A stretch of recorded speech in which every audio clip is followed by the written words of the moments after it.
Hello everyone, I'm Amit, a computer science educator from India, and today in our remote learning series we are going to learn that how we can add various files with various different formats into our Wakelet collection. Let's do it.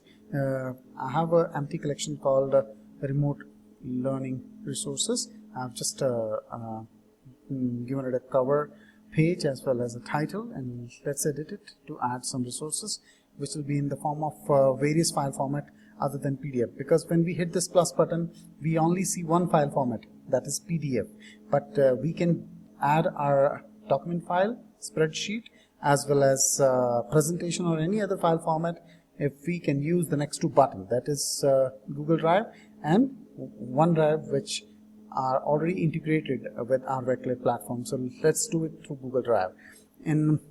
I'll hit the Google Drive button.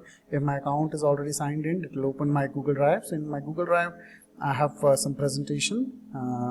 Let me add one of them into my Wakelet collection.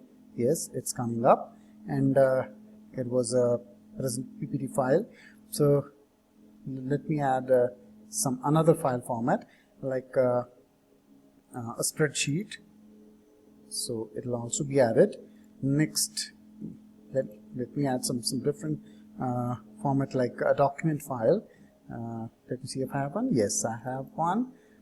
I can add anything into it, and this integration with the Google Drive or OneDrive gives me the freedom to add any file into my collection. I'll hit the done button, and now I can easily share my collection having different kind of formats, file formats, with students as well as fellow educator. Let's finish it, and it's done. 3 items have been added. Thank you.